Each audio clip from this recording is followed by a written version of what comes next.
Shabbat Shalom. I will begin with an apology this week. Some of you took the time to let both Alan and I know that you did not appreciate the political nature of our speaker last week. I didn't mean to make anyone feel uncomfortable in their spiritual home, and I'm in the process of consulting with older colleagues about how to better vet guest speakers. And if you've had experience in that matter and you'd like to offer me your expertise, I'm very open to that. Although I do think we should continue from time to have guest speakers who can share their expertise on a subject or simply keep things fresh and exciting around here.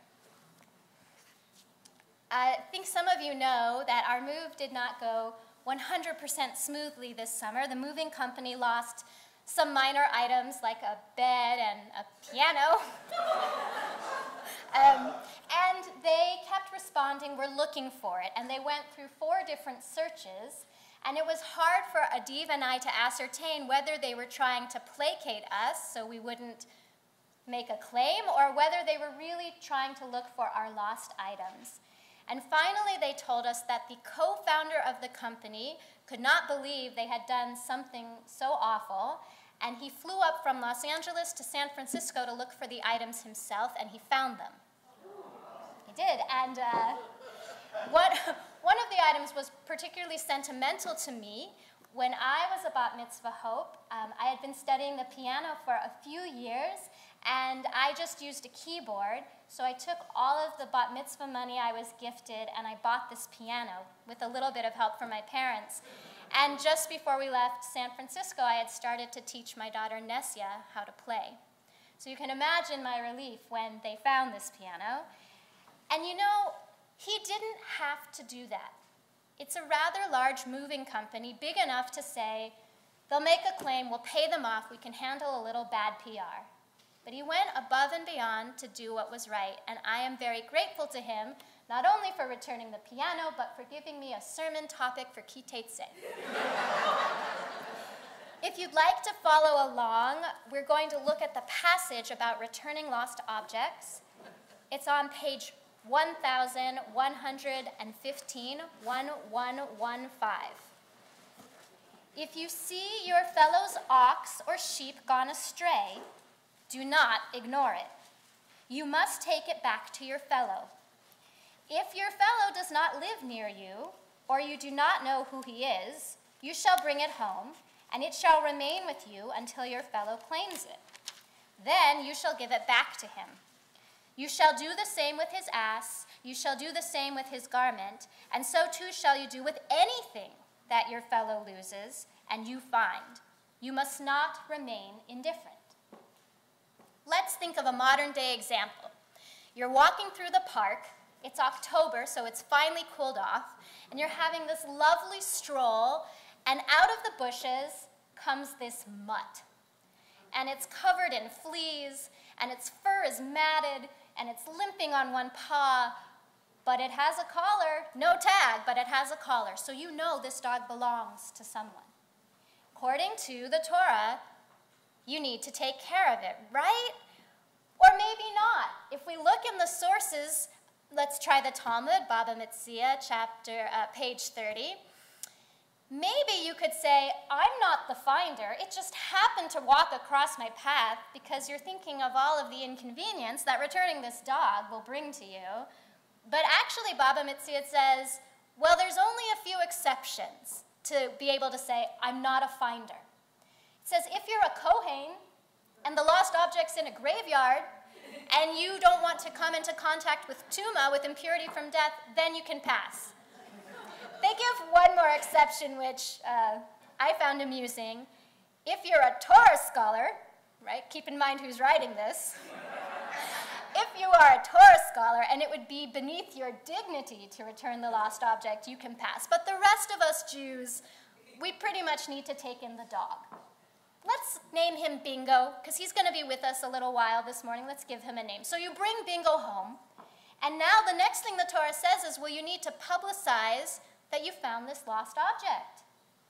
Okay, how long do I need to do that?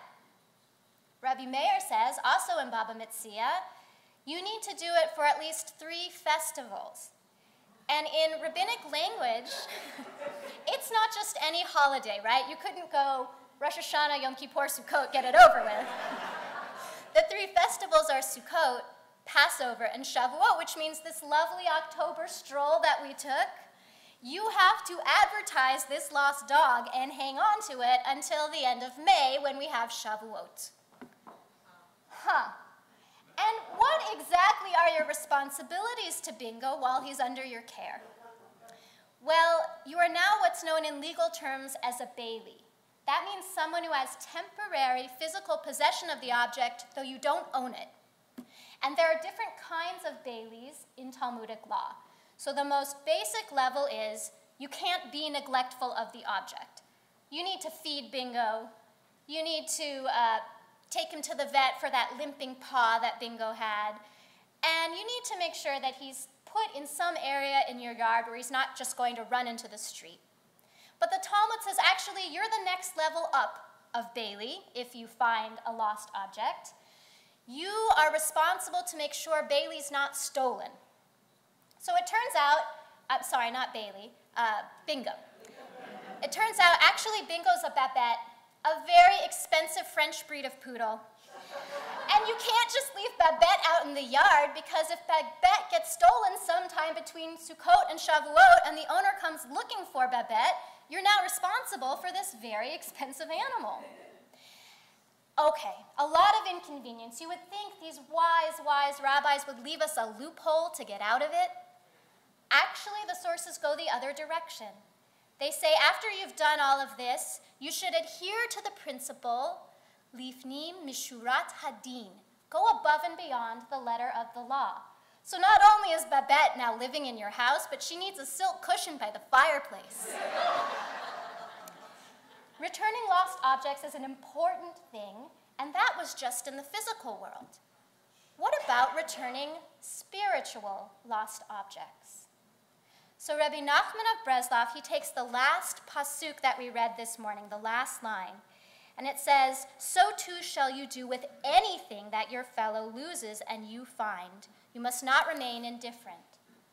Rabbi Nachman says, what if you've lost your courage? What if you've lost your faith? What if you've lost hope? And we've all had moments where we realize that we're missing something. There are things that happen to us in life where we are temporarily crushed and cannot find the best parts of ourselves. What are we to do then?